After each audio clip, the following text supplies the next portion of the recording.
detiku akang kan beda, jadi kan harus tahu nanti kalau waktu ibu nggak ada iya sudah kemana kan kayak gitu jadi. Kayak lapak kami, terus program-program online-nya Pemkot pun atau ke kios badan publik, jadi didampingi. Kan selama ini mah ya atlet sendirinya. Malah kamu jadi kudu online. Online mana lapak kami 2 tahun deh dikerjakan lapak kami nanti pas saya proyek. Untuk hal-hal yang bukan bersifat administratif, kita arahkan ke kios aja ya. Yang untuk warga masyarakat. Administratif paling apa? Ya. Paling apa? Ya, yang minta surat keterangan. Gitu. Oh di kios aja. Kios. Jadi nanti di kios tuh saya ada printer, ada laptop, ada komputer, jadi nanti semua di situ. Terus mau pengaduan, pelayanan, pendataan semua di situ. Jadi pakai pengantar. Kalau pengantar harus ke situ juga. Pengantar mah kan biasanya dari RT dari dulu dari ini dari tempat ya. Pengantar RT dulu pakai tetap. pakai Kan ada pengantar. Nah, Ya. jadi kan pengantarnya pertama dari RT tanda tangan terus tanda tangan RW. Ya. Nah, yang maksud ibu tanya itu kalau pengantar itu disuruhnya ke pelayanan publik atau ke Butini sekretaris kalau akan nggak ada. udah dari RT paling ke pelayanan publik kan. Pelayanan publik gini artinya tinggal bawa sabrek ke pelayanan publik, bread gitu. Ke RT-nya orangnya. Oh, orangnya ya, Orangnya yang bikin misalkan gini Datang. minta surat keterangan SKTM misalkan. Nah, dirujuk ke dirujuk ke sana. RW kan gitu. Ke kios pelayanan publik. Iya. Jadi orangnya suruh datang ke sana Ya, dan nanti bisa sama. Kalau misalkan yang datang ke rumah langsung Datang bisa malam. dong.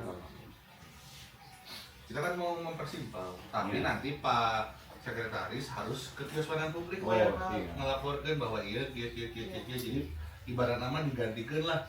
Tuh, jadi sebisa mungkin sekretaris mah ngarahinnya ke kios pelayanan publik biar nggak usah double job. Ya. Karena kan ditandatangan di sini, Ya. tapi yang harus laporan ke data kan tetap harus sekretaris. Mending warga we langsung arahin di sana. Karena saya mempersimpel warga dari apa kami, apa segala macam dan lain-lain itu semua satu pintu. Nggak boleh ada. Ya makanya kita sistem ini supaya ini juga menambah kesejahteraan lain di mana kios pelayanan publik ini tuh bisa menghasilkan juga dan bisa memberikan insentif ke pengurus. Gitu. Mendukung artinya. Saya nggak mau lah yang bareng-bareng sama saya kerja bareng-bareng udah marada padat gitunya kerjanya dan lain, tapi segitu aja pendapatannya saya nggak mau. Makanya tadi kalau dikomitmenkan bahwa tidak ada uang yang terganggu dengan program-program saya ini, ya biarkan saya nanti bikin sistem untuk insentif dari RW gitu. Sebagai masukan maksudnya selama ini 5 tahun ini, terutama yang saya tangani di RT 567. Pada Pak, sebelumnya perkenalan dulu. Oke, sebelumnya perkenalkan nama saya Raden Raka. Saya usia 22 tahun dan sekarang saya menjadi ketua RW 03 pada Suka dan Gen Z tentunya. Oke Pak, untuk pertanyaannya, kenapa sih Pak di usia muda ini memilih jadi RW Pak? Nah, awalnya gara-gara dulu waktu kecil saya main game SimCity ya, akhirnya keterusan mengelola masyarakat, keterusan seperti apa rasanya dan indikator-indikatornya dan lain-lainnya. Lalu saya pas gede main namanya Manor Lords. Nah, itu dua game ini yang menjadi inspirasi saya ketika mengelola masyarakat, tahu karakteristik masyarakat seperti apa, programnya seperti apa, dan cara meng-solving problem di masyarakat seperti apa, direferensikan dari game-game tersebut. Nah, dari game-game tersebut, akhirnya ada kesempatan karena saya sudah mencukupi umur, syarat-syaratnya udah terpenuhi, saya mau nyoba implementasi di masyarakat ini, bisa nggak sih kita kelola manajerialnya atau SDM-nya atau mungkin program-programnya buat solving problem masyarakat itu dari basis yang saya terima referensinya dari game. Nah, dari situ akhirnya saya mulailah pemilihan, pendaftaran sampai saya menang 65% dipercaya oleh masyarakat dan akhirnya program-program yang saya jalanin ini diterima oleh masyarakat. Nah, kemarin kan Pak, pemilihan RW itu pasti menghabiskan banyak uang ya Pak ya? Betul, Nah, betul. habis berapa Pak? Kemarin saya habis di 30 juta, tapi ini juga harus diluruskan karena teman-teman banyak yang ngira, wah ini mau balik modalnya dari mana. Itu pure dari uang bantuan dari teman-teman relasi saya. Jadi karena saya sebelumnya bergerak di bidang bisnis, bikin Cimahi konser bisnis, bikin brand-brand juga segala macam, akhirnya saya punya banyak kenalan dan akhirnya mereka support kekumpul 30 juta dan akhirnya dihamburin lagi ke masyarakat gitu. Oke, untuk tadi kan uangnya cukup fantastis ya Pak ya, kalau Fantastis, dibilang gitu. ya. Nah, Buat kelas RW lah. Ya, Ya kayaknya RW termahal di Cimahi kayaknya. Nah itu tuh buat apa sih Pak kampanyenya? Oke, yang pertama itu pasti buat baliho, buat pengenalan saya, buat cetak brosur, buat kalau ada yang datang-datang ke rumah minimal rokok, martabak, terus segala macamnya saya siapin ya kan. Terus juga saya juga ibaratnya ketika turun ke masyarakat juga pasti ibu-ibu kadarnya ikut ngebaso juga segala macam. Jadi raktir mereka tim ses, terus akhirnya masyarakat pun menerima pendapatan ibaratnya program segala macamnya juga lebih enak kalau kita pendekatannya lebih intens lah gitu dari ngeliwat dari segala macam gitu. Oke, tadi kan Pak terinspirasi nih Pak dari game nih ini menjadi RW itu. Nah ini sebagai penegasan Pak boleh diceritain lebih dalamnya gitu Pak? Oke. Kenapa gitu? Jadi di SimCity itu selalu ada indikator-indikator masyarakat di mana masyarakat kurang mampu, masyarakat sakit, masyarakat sampahnya seperti apa, terus ada protes-protes masyarakat dan lain-lain. Nah, kita sebagai pemain gamenya tuh harus solving semua problem-problem itu. Nah, dari situ intinya apa? Satu, data. Makanya saya punya namanya kios pelayanan publik. Nanti itu di kios pelayanan publik itu semua satu data, satu pintu. Akhirnya ketika saya menjalani ABCD itu ya akhirnya saya tetap melakukan itu untuk masyarakat lagi berbasis data tadi. Ketika data ini dijalankan dan disolvingkan masalah-masalah masyarakat, Kita patut angkat jempol loh untuk beliau mau mencalonkan yang sekarang udah terpilih sebagai RW dari Genjer. Kalau dari Bapaknya gimana Pak? Mungkin tidak jauh berbeda dengan apa yang telah Ibu sampaikan barusan, hanya saja mungkin saya perlu menambahkan ya, saya melihat optimisme yang begitu besar ketika beliau menang menjadi ketua RW, dan itu kenapa saya sangat optimis? Saya melihat bukan hanya dari visi dan misinya saja, tapi saya melihat dari apa yang telah dia lakukan selama ini, walaupun itu belum lama. Nah, itu yang menjadi dasar saya, optimisme saya bahwa beliau akan membawa RW 03 ini ke arah yang lebih baik.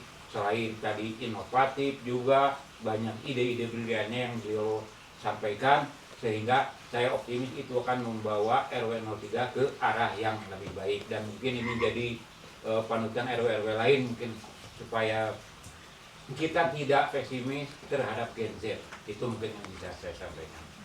Nah, yang terakhir nih untuk pesan nih Pak, pesan baik kepada Pak RW ataupun kepada masyarakat terkait RW Genjer ini apa? Ada nggak sih gitu pesannya? Saya dulu boleh ya. Saya hanya berpesan kepada RW terpilih, RW Genjer ini, RW kebanggaan kita ini, kita buktikan bersama-sama. Atau silakan buktikan apa yang pernah Anda ucapkan pada saat kampanye, pada saat Anda menyampaikan visi dan misinya, dan kita sebagai bagian dari struktur organisasi di RW 03 ini akan siap selalu mendukung beliau untuk dibawa ke arah yang beliau inginkan. Itu mungkin pesan saya. Kalau pesan dari saya untuk Kang Raka, pemimpin RW Genjer, tetaplah rendah hati.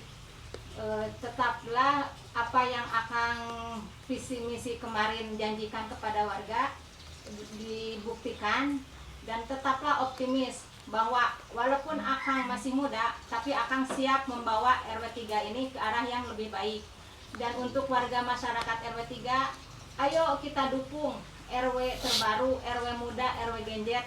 Karena suatu organisasi, walaupun itu RT, RW apapun, tanpa ada dukungan dari warga yang sepenuhnya, tidak mungkin adanya ketergantungan, keterlibatan yang terbaik. Mari kita sama-sama dukung, mari kita sama-sama bimbing, karena mungkin Kang Raka juga yang muda butuh bimbingan dari yang tua ya Kang. Iya. Yuk kita sama-sama berjalan untuk menuju satu tujuan, RW 3 lebih baik, lebih maju, lebih transparan, dan pemimpinnya lebih arif dan bijaksana. Amin.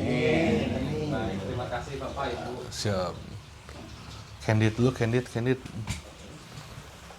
bentar. Bapak siapa Pak? Pak Iwan. Waalaikumsalam.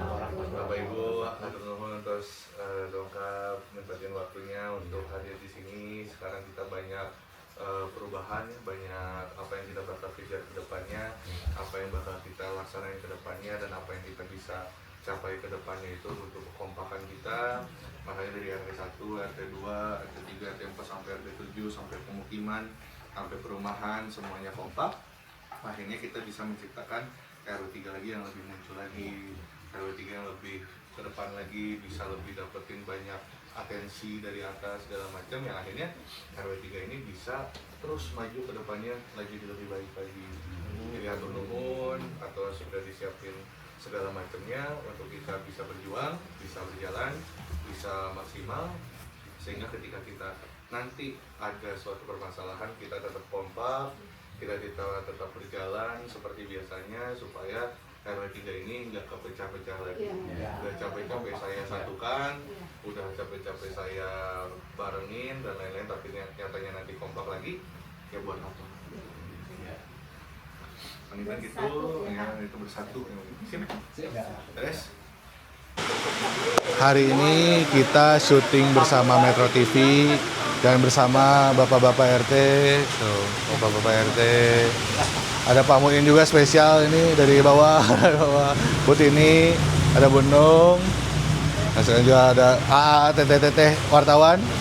Hari ini kegiatannya adalah kita melihat secara nyata di media RW 3 itu bakal seperti apa ke depannya gitu. Makanya kita wartawan ikut kegiatan kita seperti apanya, makanya kita langsung gaskeun. Oke?